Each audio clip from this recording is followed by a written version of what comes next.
7 Rick and Morty inside jokes that are completely brilliant. To show our appreciation of this endless cleverness that keeps us tuning into Rick and Morty week after week during its all too short seasons, we've collected a list of our favorite inside jokes and subtle gags, some of which you readers may not have picked up on before. Let's dig in. Joke number 1. Rick totally let the alien parasites into the Smith house. Season 2's Total Recall is an episode that inspires a lot of questions, most pertaining to the how and whys of Mr. Poopy Butthole, but one of those questions has a wonderfully clever answer. If you've ever wondered who it was that let the alien parasites into the Smith household, it was definitely Rick, and the evidence can be found 2 episodes earlier in Morty Night Run. As seen in the screenshot above, the self-proclaimed smartest man in the multiverse can be seen loading green rocks into his spaceship, one of which has a tiny pink blob on it, aka the parasite. Rick can be seen throwing these same rocks in the trash at the start of Total Recall, but the big difference is that there are way more pink blobs present. Joke number 2. Rick creates Community with Unity. Prior to co-creating Rick and Morty, Dan Harmon was best known to TV fans as the creator of the cult comedy series Community, and there is actually an episode in the 5th season of the sitcom where Danny Pudi and Brie Larson's characters are shown watching the Adult Swim show. The connections don't end there, however, as there is also a very special moment in Season 2's autoerotic assimilation for Harmon fans. As Rick sits on a couch watching television, he barks orders at beings under Unity's control, saying, "Okay, now make 'em cry. But happy cry. Now make 'em all make fun of the blonde one. Now make 'em all do it on the table.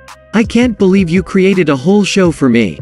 Now cancel it. Okay, now put it back on.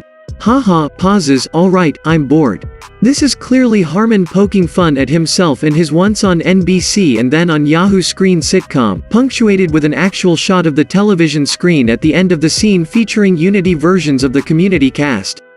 Joke number 3. The Gravity Falls crossover. For obvious logistical reasons, creating crossovers between animated shows is a lot easier than in live action, and there is a brilliant one that exists between Rick and Morty and the amazing Cartoon Network series Gravity Falls, and it's truly something you won't notice unless you are specifically looking for it. In Season 1's Close Rick Counters of the Rick Kind, there is a scene where Rick and Morty escape a pursuing troop of Ricks by opening a series of portals, and those with eagle eyes will notice there is a brief moment where a notebook, a mug, and a pen fly out. That episode first aired on April 7, 2014, and the gag was paid off months later on October 27, 2014, as there is a mid-credits bit in the Gravity Falls episode, Society of the Blind Eye, where a main character loses those 3 items in a portal he is building. It's not Rick and Morty's only callback to the Alex Hirsch created show, as there are minor other ones sprinkled throughout the existing seasons, but it is the best one. Joke number 4. Rick's fake home as the White House, the Breaking Bad one. In Rick and Morty's Season 3 premiere, The Rickshank Redemption, there is a sequence where it seems like audiences are finally being given some insight into why it is that Rick of Universe C-137 is the rickest Rick of all the Ricks, as we witness a backstory that involves him inventing and then rejecting dimension-hopping technology, and then witnessing the assassination of his wife. Eventually it's revealed to all be a lie Rick is using to escape from prison, but that's something you can actually pick up on early if you pay attention to the design of his house. After all, the house should be familiar to TV addicts, as it's a perfect replica of the home where Walter, Skyler, Walt Jr., and Holly White live in the critically acclaimed AMC series Breaking Bad. Joke number 5. There are various fun translations. One of the easiest subtle jokes to implement in any show is simply using foreign languages and text to hide jokes in plain sight, and Rick and Morty has gone to that well a couple times during its run. For example, in Season 1's Raising Gazorpazorp, there is a Latin phrase written on the stairs leading to the Queen's throne, Sis Semper Calumnium, which roughly translates to, "You're always wrong." And if you can read Japanese, you may have noticed that the characters on the back of Jerry's kimono in the Rickshurian Morty date mean weak or frail, which is just perfect.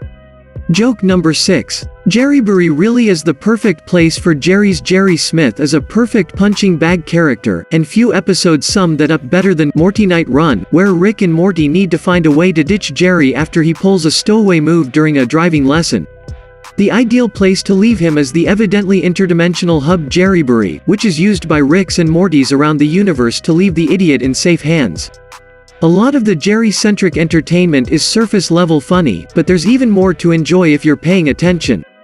You can see elements of his Hungry for Apples pitch from Season 1's Night Shyamalan Aliens, as well as hear human music playing in the background, and you can also see a special section dedicated to the film Titanic, which we know from Risky Business is one of his favorite movies.